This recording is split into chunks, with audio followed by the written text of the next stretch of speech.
Olá, pessoal, tudo bem? Hoje nós iremos falar sobre autismo na adolescência e vida adulta. Diversas aulas aí nós falamos sobre diagnóstico, sobre sinais em crianças, né, sobre a infância, sobre fases escolares. Então, tudo isso leva à adolescência e à vida adulta, né? E além da aula, assim, que eu vou colocar várias coisas que são cientificamente comprovadas, coisas que têm sido observadas em pessoas com autismo ao longo dos anos, eu também vou trazer bastante sobre a minha experiência com o Nicolas, né? Que já tá com 21 anos. Apesar do Nicolas, assim, ser o meu bebê para sempre, né? Ele vai ser o meu filhinho para sempre. Eu tenho que respeitar a idade cronológica dele, que é de 21 anos. Então, eu preciso entender que ele tem necessidades de um homem de 21 anos, ele tem que ter algumas responsabilidades de um homem de 21 anos, ele tem que ter determinadas coisas para um homem de 21 anos de acordo com as habilidades dele e tenho que respeitar também as deficiências, né? Mas respeitar as deficiências não é me acomodar e justificar determinadas coisas por causa de deficiência e também não usar de capacitismo, de dizer, isso ele não consegue. É um trabalho contínuo, é um trabalho diário. Então, de novo, o Nicolas agora está com 21 anos, a gente não para de trabalhar com ele, sempre visando uma melhor autonomia. Então, a gente vai falar um pouquinho sobre o que seria esse autismo na adolescência e na fase adulta, né? Depois que a gente falou tanto sobre criança, sobre adolescente, a gente tem vindo aí numa ordem cronológica também falando sobre esse assunto. E aí agora nós chegamos numa aula que é especialmente, né, voltada para essa faixa etária, que é a adolescência e a vida adulta. Autismo infantil, fases a serem respeitadas para pessoas com TEA. Nós temos que respeitar a infância, a adolescência e a fase adulta. Toda criança se tornará um adulto. Uma criança bem cuidada, bem estruturada e estimulada se tornará um adulto mais independente. Então, existia no DSM-4, por exemplo, o diagnóstico de autismo infantil. E ainda tem gente que usa essa palavra, né, esse termo. Inclusive, alguns médicos ainda falam, ele tem autismo infantil. Médicos que ainda não se renovaram em relação aos novos documentos, apesar do DSM-5 ser de 2013. Ainda tem gente meio preso no passado, como, por exemplo, ainda usar síndrome de Asperger. Então, é normal que esse tipo de coisa ainda aconteça. Mas a gente tem que entender que o autismo ele não é infantil.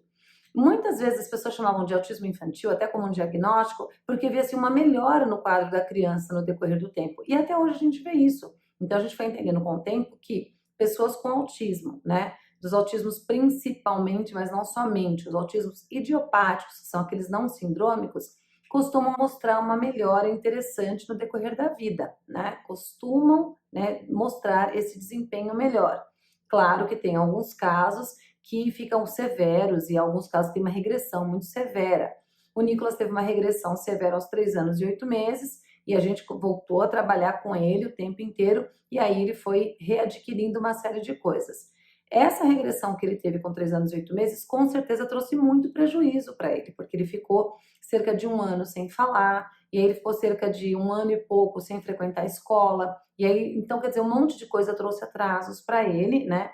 E tudo que ele tinha perdido, que ele reconquistou, né, com muito estímulo, muito reforço positivo, muita insistência, que duram até hoje, ele então conseguiu assim assimilar novamente coisas que ele precisava aprender e voltou a ter assim uma oralidade, usar a fala, né? Que ele já usava antes, mas era muito pouco, era inapropriado e muito pouquinho. Então ele voltou a entender o sentido da fala e mais uma série de coisas. Então veja bem, eu não podia ter desistido do meu filho lá atrás e esse autismo regressivo que surgiu nele, que não foi nenhum autismo regressivo, na época até os médicos chamavam disso, mas na verdade foi uma reação à doença que ele teve, que foi a púrpura de Renox-Schwellein, que não tem nada a ver com autismo, mas ele teve uma reação a isso, e aí ele teve essa regressão muito forte em várias questões, né, que ele já tinha adquirido, como um pouquinho de fala, e assim, uma sociabilização um pouquinho melhor na família. Com essa regressão ele perdeu tudo isso, então perdeu a sociabilização totalmente, ele não queria se sociabilizar com ninguém, a gente não ia mais à casa de ninguém, nem dos avós, as pessoas iam em casa, ele se protegia em mim, não falava com mais ninguém, parou de usar a fala completamente. A única coisa que o Nicolas não perdeu foi a capacidade de ir ao banheiro sozinho, né? Eu não precisei voltar a usar fralda nele, como em alguns casos acontece, a pessoa volta até a usar fralda, mas são casos mais raros e para síndromes mais específicas, tá? Então, a gente tem que respeitar todas as fases, sempre estimulando e acreditando no desempenho, né, e na melhora dessas pessoas para que elas tenham uma vida digna na fase adulta. A importância da sociabilização. O que fazer quando a criança não quer ir a festas? Bom, aí a gente vai pensar, quando a criança é pequena, ela se recusa a ir a festas. Geralmente, a gente tende a fazer duas coisas. Ou a gente, para proteger, fala, ele não vai a festa nenhuma, e aí eu começo a protegê-lo dentro de casa. Ou eu falo, vai ter que ir para poder aprender, começo a forçar para ir para a festa. As duas coisas estão erradas. A gente tem que encontrar um tempero aí, um meio termo, e começar a fazer assim, olha, já sei, a gente vai 1 minuto e sai. E você vai realmente só 1 minuto e sai. Então, se você falar 5 minutos, você cumpre os 5 minutos. Ah, mas vai valer a pena? Vai, para ele saber que não dói, para ele saber que ele foi um herói, para ele saber que ele conseguiu ir até lá e tudo mais. Então, vale a pena tentar. Então, é legal você chegar e falar assim, vamos ficar só 1 minutinho? Aí você vai e já sai. A gente só entrega o presente e sai. Entrega o presente e sai. E dá parabéns que conseguiu e tudo mais. Por quê? Eu odeio festas, detesto festas, não me sinto bem em festas e tudo mais tal.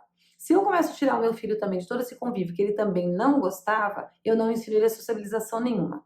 E aí, quando tiver alguma coisa que ele queira participar, por causa do autismo, ele não vai conseguir, porque ele já está tão acostumado a ser protegido ali, que ele não vai estar treinado para barulho, treinado para pessoas que possam pegar nele, que ele não gosta que rele nele, treinado para uma música mais alta, para uma bexiga que possa estourar, para a gritaria das crianças, uma série de coisas. Por isso é importante a gente treinar e não forçar ou super proteger, mas aos poucos ir levando e dizendo, ó, quando tiver uma festinha na escola, por exemplo, você pode aproveitar com os colegas. Olha, no casamento da tia preferida, você vai poder participar um pouquinho. Então a gente vai mostrando a importância dessa sociabilização. Então não gosta de ir em festas, nem super proteja, né, colocando ali numa redoma para que ninguém rele e nem force, causando assim traumas na criança. Vá procurando pouco a pouco incentivá-lo a participar de atividades sociais por um curto espaço de tempo e vai aumentando aos poucos e sempre mostrando para ele a importância da sociabilização. E o que fazer quando não se interessa em interagir com os outros? É a mesma coisa da festa, então eu nem vou ficar empurrando, vai lá, fala com o menino, fala com a menina, você tem que brincar. Nem vou ficar empurrando e nem vou falar assim, gente, não chega perto porque ele não gosta, então deixa meu filhinho aqui que eu vou proteger. Aos pouquinhos vai incentivando. Porque quando ele se tornar um adulto, é lá que ele vai precisar interagir no mercado de trabalho, numa faculdade, num curso técnico que ele vai fazer, se ele for ter um relacionamento amoroso. Então, tanto a festinha quanto a interação, elas meio que andam juntas em alguns aspectos. Você pode ter interação fora de festas, não precisa ser só em festas, mas na fase adulta, essa pessoa ela precisa estar treinada para entender que não há um risco ali tão grande, que ela pode sim participar, nem que seja um pouquinho. Então, a interação social é de extrema importância. Se a criança não quer interagir de jeito nenhum, vai aos pouquinhos fazendo isso. O Nicolas tinha interação zero, zero, pessoal. Zero, zero, zero, zero. Então, assim, era negativo, era abaixo de zero. E a gente foi com muita paciência, mas muita paciência mesmo, ensinando aos poucos, estimulando. Hoje em dia o Nicolas tem uma interação excelente. Inclusive nas palestras ele fala, depois das palestras ele fala com as pessoas que ele nem tá muito ali à vontade, mas ele dá atenção, ele sorri e tudo. Quando acaba, ele fala, que bom que acabou, agora vamos pro hotel que eu preciso tomar um banho e descansar, né? Mas ele já aprendeu que ele pode se comunicar com as pessoas. Isso faz com que ele consiga, hoje, dar as palestras dele, ele consiga autografar os livros dele, então trouxe independência para ele, né? Inclusive independência financeira, porque como é que ele vai vender os livros dele se ele não conversa com as pessoas? As pessoas vão falar, credo, que cara antipático, ou vão comprar por dó. Ai, tadinho, eu vou comprar porque ele é autista. Não dá para ter dó e nem dá para julgar. Ele precisa realmente estar inserido na sociedade para ele poder desenvolver um trabalho. Ou ele vai ter que ficar dependendo de auxílio do governo para o resto da vida, caso ele consiga, porque é difícil a gente conseguir auxílio do governo também. Então a gente precisa trabalhar a interação para que quando chegar na fase adulta, essa pessoa com autismo ela esteja realmente inteirada do que pode acontecer no convívio em sociedade. E o que fazer quando a criança não quer sair de casa? As mesmas coisas, vai tirando aos pouquinhos. Outro problema também do Nicolas e de um monte de autistas que eu conheço, inclusive da minha família, é não querer sair de casa. É um amor que a gente tem pelo interior que é absurdo, assim, de preferência com tudo fechadinho, janela fechada, porta fechada, nem o ar circula, né? Que é para poder ficar ali protegido dos olhos de todo mundo e ficar, ó, sossegado. Porque aí você não tem interação com o outro, você não precisa, você não fica ansioso, que você não sabe o que vai responder, o que não vai responder, o que vão te perguntar, se vão te relar, se vão relar em você. Então, uma série de coisas que possam incomodar, você está protegido dentro do seu canto. Mas, de novo, se você estimula isso numa criança, que tipo de adulto ela vai ser? Né? Então, eu tenho casos na minha família, inclusive, de adultos que ficaram trancados dentro de casa. E não é interessante isso também. Então, estimular as saídas para que a pessoa entenda que há vida lá fora e que essa vida ela tem uma interdependência. A gente precisa do lado de fora, né? E o lado de fora precisa de gente para poder existir, né? Então, para ir a um supermercado, para fazer tudo, a gente precisa sim estimular a pessoa a sair de casa. E o que fazer quando a criança não se adapta à escola ou a outros locais comuns? Sempre a mesma dica, né? Não se adapta à escola ou outros locais comuns, levando aos poucos, sempre aos pouquinhos, para que ela possa conhecer esse outro local comum. Então, por exemplo, eu moro num prédio e aí tem o playground lá embaixo. Eu quero que ele brinque com as outras crianças. Eu vou forçá-lo a ir? Não. Mas leva um minutinho, dou os parabéns. Na outra semana, eu levo mais um minutinho. Depois eu começo a levar 2 vezes por semana, 5 minutinhos. Aí eu vou aumentando até que ele passe a ir todos os dias. Faço conscientização no prédio, no condomínio, na favela, não importa onde eu moro, na aldeia indígena, não importa. Vou conscientizando as pessoas, falo para as mães, olha que legal, hoje ele passou um minutinho, nossa, obrigado, seu filho foi muito gentil, agradeço as pessoas e vou estimulando meu filho a participar desses locais comuns e da escola. A gente já viu um monte de coisas no módulo sobre escola, é fazer a melhor integração possível para que a criança seja realmente incluída na escola, não só integrada, né, mas realmente incluída, para que ela participe de verdade da inclusão escolar e ela consiga tirar o melhor proveito ali, né? Lembra que falei que no PEI a gente visa também a sociabilização, porque faz parte sim, é um local em comum que tem muita gente que às vezes assusta algumas pessoas com autismo. Então, o estímulo é sempre a melhor saída. E o que fazer quando a criança é extremamente apegada a rotinas? Muito interessante isso, porque se ela é extremamente pegada a rotinas e ela crescer um adulto extremamente pegado a rotinas, um adolescente extremamente pegado a rotinas, ela vai ter problemas. Na fase adulta, além de ela ser extremamente pegada a rotinas, ela ainda vai estar hormonal. Então, alguma coisa saiu fora do lugar, mais chances de ter crises. Na fase adulta, como ela não foi treinada, e na fase da adolescência ela já passou por esses problemas de ter um monte de crise, porque as coisas meio que saíam do controle e a gente não tem controle sobre nada na nossa vida, na fase adulta ela vai ser um adulto mais frustrado, com maior tendência à depressão, com medo de tentar porque viu que falha o tempo inteiro. Então, se é muito apegado à rotina, é a gente quebrando rotinas desde pequeno, para que essa pessoa se torne um adolescente e um adulto com uma saúde mental aí, né, mais justa até para ele, para que ele não tenha crises, não tenha medos, né, não crie ansiedades nessa pessoa, tá? Então, quando a criança é muito apegada à rotina, a gente vai mostrando para ela que as coisas mudam.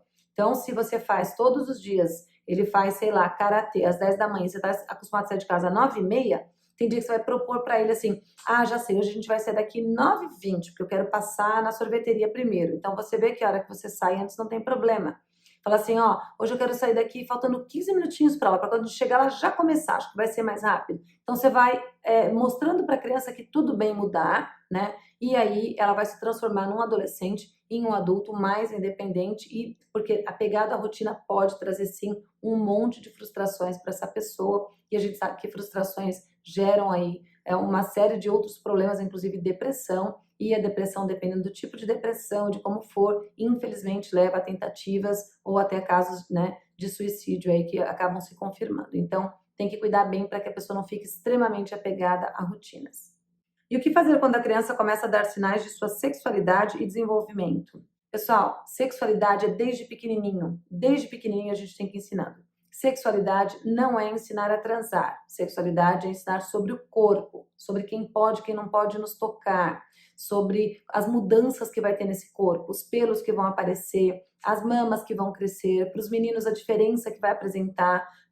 Então, assim, tudo o que a gente precisa falar. A menstruação das meninas, a gente precisa falar sobre as cólicas menstruais, a gente precisa falar sobre crises hormonais nos meninos e nas meninas, a gente precisa alertá-los sobre abuso. Então, orientação sexual, né, é uma coisa que tem que ser vista, mas quando a gente fala de educação sexual, ela vai muito além da gente dizer, olha, pode ficar com menino ou com menina, tá? Tem que tomar muito cuidado com isso, não é nada disso. Educação sexual é muito amplo e é necessário.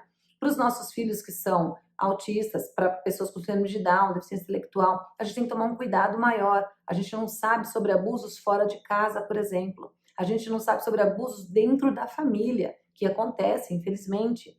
A gente não sabe se essa pessoa já está desenvolvendo em alguns aspectos ou não. Então, a gente tem que ficar sempre muito esperto e já ensinando aos poucos tudo que precisa ser ensinado, falando tudo devagar. Se precisar, usa pistas visuais. De novo, essa pessoa vai se transformar no adolescente. Ela vai sentir a necessidade da masturbação e nada foi ensinado para ela. E aí, quando for ensinar, vai ser tarde demais.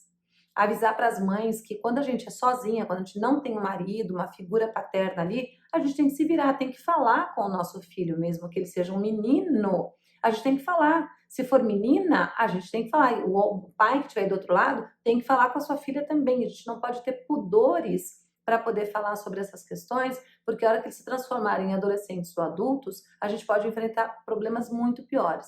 Então, a educação sexual tem que começar desde pequenininho, seguindo passos importantes aí, sem a gente extrapolar nada, mas também sem ficar escondendo e agindo com pudor, esperando que aconteça, porque quando a gente vai entrar com a contenção já pode ser tarde demais. Então, é importante ensinar, porque quando chega na época da adolescência, tem a parte, né, inclusive um pouquinho antes da adolescência já tem aquela necessidade de masturbação. Sexo é algo biológico. Na maioria das pessoas, o sentimento, ele existe e ele é inerente, é inato, não adianta se você ensinou ou não, a pessoa vai sentir desejo sexual, né? Seja pelo sexo oposto, seja pelo mesmo sexo, não interessa. O negócio é que a gente tem que deixar os nossos filhos bem preparados, inclusive em questão de higiene, né? Porque a educação sexual também traz essa higiene, traz essas questões todas, para que eles não sejam pegos de surpresas na fase da adolescência e na fase adulta. E vamos bater aqui de novo sobre a importância da escolarização e da sociabilização. Então vamos lá. Fase de desenvolvimento psicomotor, desenvolvimento do indivíduo, aprender a dividir, aprender a respeitar regras, desenvolvimento do cognitivo, tomada de decisões, sociabilização com os pares. Esses pontos elencados aí, eles são importantes, porque a gente trabalha desde pequeno, por quê? Porque quando chegar na adolescência, na fase adulta, isso vai fazer muita diferença. Então, se a gente trabalha com esses pontos desde pequenininho, legal, lá na frente eu vou ter uma pessoa mais fácil ainda para trabalhar. Caso essa criança tenha sido negligenciada até a adolescência, esses pontos eu ainda posso trabalhar, ensinar a dividir, ensinar a sociabilizar, ensinar a participar, né, a lidar ali com pares. Vai ser mais difícil, mas eles ainda são capazes de aprender. Então, com muito jeitinho, geralmente a análise aplicada do comportamento tem respostas para essas coisas de forma bem individualizada, para poder levar essas pessoas a entenderem a importância tanto da escolarização quanto da sociabilização, não interessando em que fase da vida elas estão. Mas quanto mais cedo eu começo, melhor para a fase adulta. Mercado de trabalho. O que devemos analisar? Grau de autismo e comorbidades associadas, o que é possível e o que é utópico e acessibilidade. Entender que quando a gente tem uma pessoa com autismo que vai trabalhar numa empresa, a gente tem que pensar uma série de coisas. Então, eu posso pensar no autismo super leve, que é um gênio da computação, da matemática, da tabela de Excel, ele faz tudo que os outros não fazem, que legal, tenho ali para aproveitar na minha empresa de uma forma bem bacana, e eu tenho que pensar naquele bem severo, com deficiência intelectual, com déficit de atenção, que vai precisar de apoio. Então, eu preciso pensar em graus de dificuldades, eu preciso pensar em habilidades. E isso tudo, de novo, eu começo lá embaixo, né, lá na escola. Por isso que é importante aquela FIA, né, aquela ficha lá que a gente falou para vocês, o PEI bem preenchido, porque isso aí pode virar documentação para depois ir para o mercado de trabalho, para quem quer conhecer melhor essa pessoa que está contratando. Existem leis para falar sobre isso, eu vou até mostrar agora aqui para vocês uma lei. É a Lei 8.213 de 1991. Empresas com 100 ou mais colaboradores devem preencher de 2 a 5% das vagas com PCDs. Segundo o IBGE, são 45 milhões de brasileiros com alguma deficiência. Somente 381 mil vínculos empregatícios registrados no Brasil. Então, veja bem, o IBGE agora até lançou uma nova prospecção aí sobre pessoas com deficiência, eles tinham colocado que era 23,9% e agora eles colocaram cerca de 6% somente, tirando aí outros tipos de deficiência. Independente disso, né, se a gente for contar aí vamos contar aí cerca de somente 10%, a gente já tem cerca de 20 milhões de pessoas com alguma deficiência. Se a gente tem só 20 milhões, né, de pessoas, só, entre aspas, como que a gente só tem 381 mil vagas, né, preenchidas com pessoas com deficiência? Existe um problema que às vezes a empresa prefere pagar a multa do que treinar um funcionário e deixar o funcionário. Eles veem o funcionário como um peso, às vezes, né? Em outros casos, eles acabam meio que dando uma burlada na lei. Eles pegam pessoas com deficiências muito, mas muito imperceptíveis e colocam dizendo assim, não, eu já tenho deficiente, então eles não vão contratar um deficiente mais severo. Eu conheci 2 autistas severos que trabalhavam numa empresa e aí eles ficavam colocando as colherinhas, era um hospital, na verdade, né? Então eles eram encarregados de ficar colocando todos os talheres de plástico, né, dentro dos saquinhos, com um saquinho de sal ou de açúcar lá, eles tinham que organizar tudo. E aí tinha um cara ali em pé perto deles. Os dois eram autistas não verbal, eles tinham, o trabalho deles, eles terminavam muito antes do que o previsto, né? Porque eles ficavam ali fazendo o trabalho deles, não conversavam, não iam pro WhatsApp, não ia pro Facebook, não ia pro Instagram, não ficava pedindo para ir ao banheiro toda hora, né? Os dois independentes, não usavam fralda nem nada, e os dois autistas considerados de nível severo, né, não verbais, mas ali fazendo o trabalho deles conforme eles foram ensinados. Então, se a gente der uma chance, a gente vê que essas pessoas têm muito a oferecer, mas essa chance geralmente ela não é dada. Então, apesar de existir lei de 1981, né, poucas empresas cumprem isso daí, às vezes eles preferem pagar multa ou burlar a lei. Importância da capacitação. Entender cada tipo de deficiência para que haja eficiência na inclusão no mercado de trabalho. Entender as necessidades de cada um, avaliar a capacidade além da deficiência, proporcionar ambiente digno. Então, a importância da capacitação é de extrema importância. E ela deve começar também lá atrás na escolarização. E na adolescência, a gente já tem que procurar alguma coisa, ver o que consegue fazer, o que não consegue. Então, o que eu faço primeiro? Avalio as deficiências. Quanto mais severo, mais eu vou ter que ir buscando o que será, o que será, o que será, o que será. Quanto mais leve, mais eu vou identificando mais rapidamente, às vezes, né, os talentos. Então, independente de qualquer coisa, sempre proporcionar coisas para essas pessoas que elas consigam nos mostrar habilidades para que a gente possa tentar aproveitar no mercado de trabalho. Outro ponto também que algumas famílias não levam pessoas com deficiência para trabalhar é porque como algumas famílias recebem, por exemplo, um BCP ou alguma coisa, que não é lá grande coisa, às vezes compensa muito mais receber e ficar em casa do que ganhar um salário mínimo e ter que pegar trem, ônibus, metrô, cipó, jangada, até chegar na empresa. Tem empresa que manda a van para buscar, tem empresa que não tem. Então, depende muito, eles não têm essa... eles não é oferecido para eles alguma coisa que realmente facilite. É aquela coisa, olha, eu tenho uma vaga de emprego para você, mas você tem que se virar. E tem lugares que já falam assim, não, a gente vai mandar um ônibus para a região que passa e aí vai pegar a pessoa no centro da cidade ou qualquer coisa do tipo, tá? Então, algumas empresas dão uma facilitada, outras empresas nem tanto. E quais alternativas nós temos? Bom, primeiro, procurar pelos direitos e cumprimento de nossos deveres. Então, nós temos que saber todo o nosso direito e sabemos os nossos deveres. O nosso dever, pessoal, é se informar. O nosso dever é correr atrás. Algumas coisas, elas não andam se a gente não colocar a boca no trombone. Como que eu consegui incluir o Nicolas na escola em 2003 e ninguém conseguia? Como que eu consegui fazer a inclusão dele parcial na especial e parcial na escola regular em 2005, mais ou menos, 2004, 2005, eu acho, e ninguém conseguia ainda, porque já estava nas leis. Como que a lei que veio regularizar tudo isso só foi em 2008, mas as pessoas só começaram a conseguir matricular em 2015. Então é nosso dever correr atrás da informação e correr atrás dos nossos direitos. Algumas coisas cansam, algumas coisas são bem... tiram muito a nossa paz, mas pelos nossos filhos a gente tem que lutar o máximo possível. Então a gente tem que conhecer as leis e correr atrás para que eles tenham atendimento digno em qualquer lugar. Desenvolvimento das habilidades específicas. Então é importante que a gente conheça essa pessoa. É bom com computador? O que eu consigo fazer com ele? É bom com música? Talvez numa escola de música, afinando o piano, dando aula de música, por que não, né?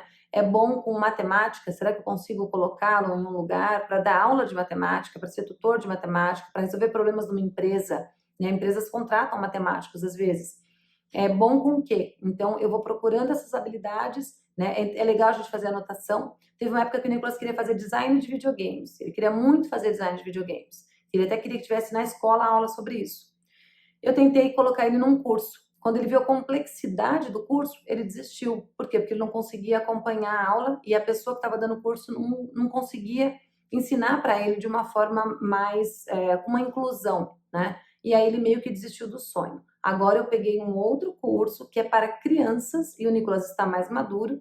E a partir agora desse ano, que eu já terminei doutorado, né? A gente está em umas mudanças aí na vida, eu já vou começar a fazer o curso junto com ele, que é ensinando a fazer app, ensinando a fazer videogame, ensinando um monte de coisa. Então eu vou ter que fazer junto com ele, porque agora eu conheço bem as limitações do meu filho e conheço muito bem as habilidades dele. Então agora eu vou tentar novamente. Quem sabe não desperta novamente e ele não tira aí o personagem que ele inventou toda uma historinha, ele não consegue tirar da cabeça, colocar no computador e lançar a historinha dele. É uma possibilidade, não é um sonho que a gente está atrás, mas a gente continua sempre trabalhando.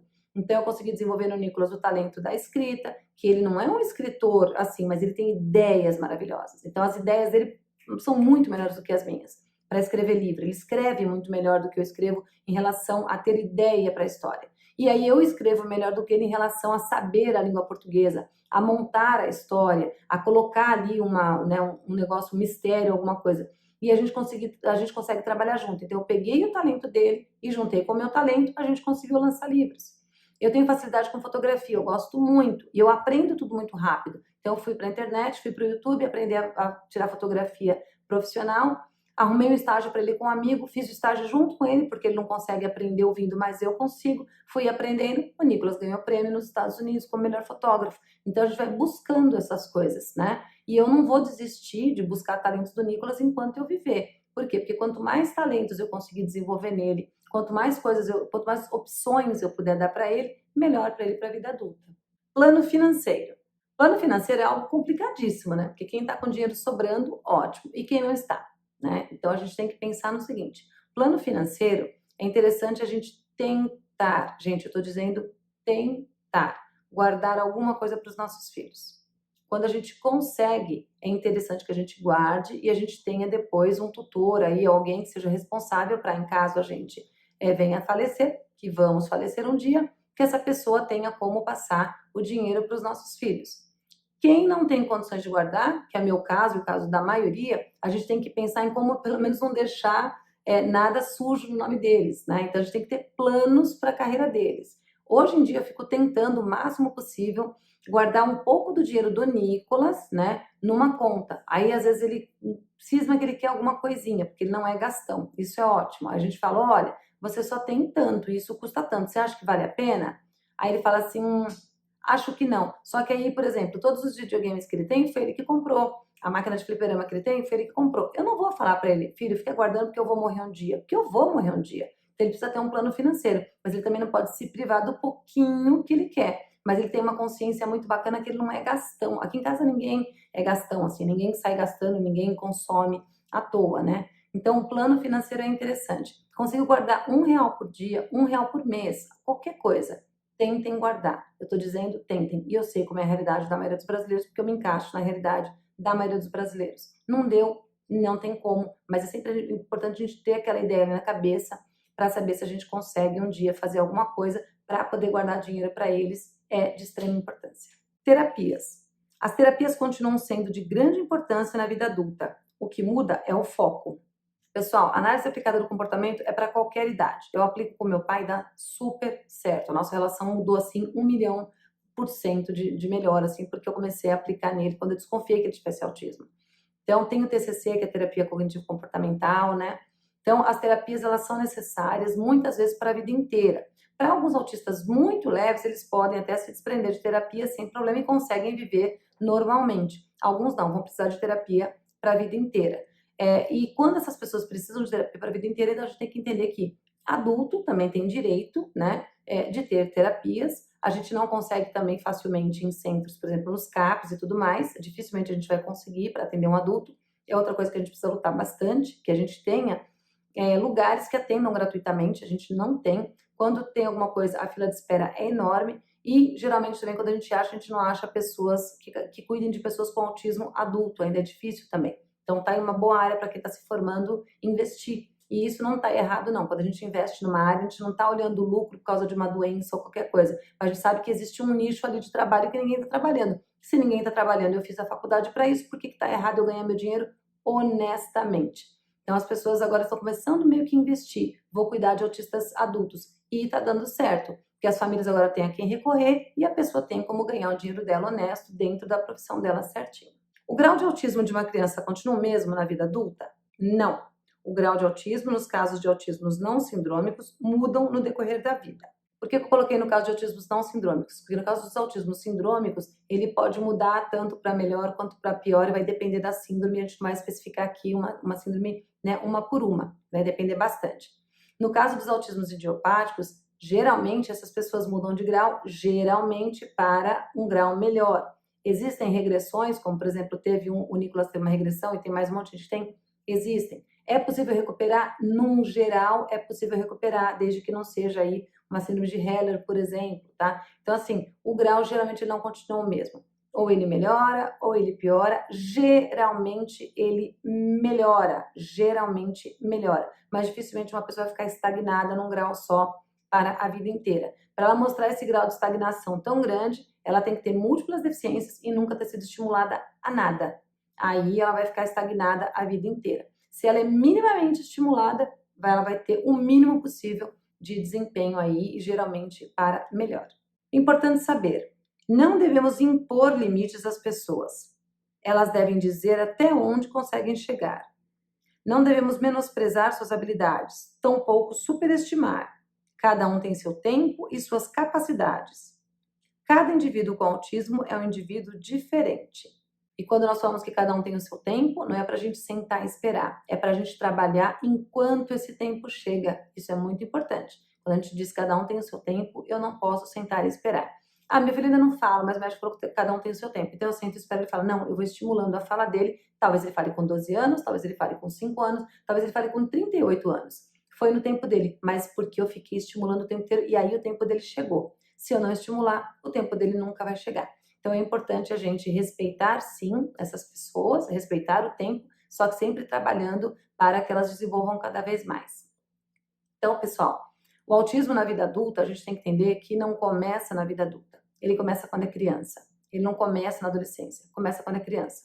Às vezes nós percebemos na adolescência devido às demandas sociais. A mesma coisa na vida adulta. A gente só percebe na vida adulta devido às demandas sociais. Mas a gente tem que entender que a criança nasceu autista e tornou-se um adolescente ou um adulto com autismo. Então, quanto melhor a gente trabalhar lá atrás, a gente vai ter um resultado melhor aqui na frente.